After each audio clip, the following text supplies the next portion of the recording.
Live from KTVN Reno, you're watching 2 News at 5. Today, a federal court judge denied the state's request for a temporary restraining order against the federal government, which would have blocked future shipments of nuclear waste to the Nevada National Security Site.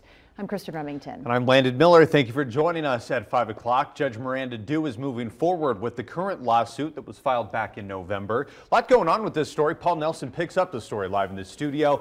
And Paul, what are our state leaders in Washington saying about this issue? I imagine they have something to say. Well, they've got a lot more questions than answers, Landon. The weapons-grade plutonium is just a few hours away from Reno. You can see this blue area right here stretches almost from Tonopah to Las Vegas. That's the Nevada Test and Training Range. It stretches that far. The yellow right here is the Nevada National Security Site where the plutonium is being stored.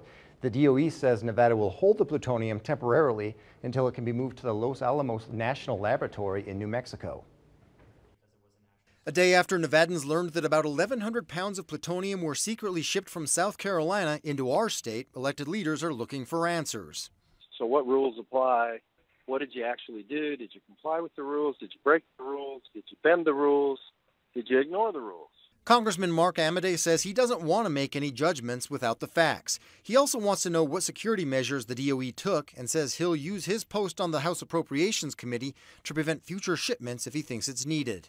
I'm very comfortable with using whatever oversight and budgetary tools we have at our disposal. If these folks have broken any rules or bent some rules, or if there's a loophole to getting those things fixed. He does say this won't affect the status of Yucca Mountain, saying that's a long-term issue.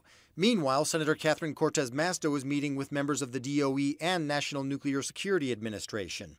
In a statement, she said, "Not only did Secretary Perry and the agencies under his direction act in bad faith by totally ignoring the will of our governor, their decision also completely disregards the health and safety of Nevadans." The state had been in talks with the DOE for months, with the state filing a lawsuit against the plan in November. As we know now, the plutonium had already made its way to Nevada by then. In a statement, the DOE said, quote, "It is inaccurate to state that members of the Nevada delegation were not informed of this movement. The Department of Energy was as transparent as operational security would permit." The Department of Energy says the plutonium is not nuclear waste, but material that's used for maintenance of U.S. weapons stockpiles. A federal court in South Carolina ordered the plutonium to be moved out of that state by the end of this year. Covering the big story live in the studio, Paul Nelson, 2 News.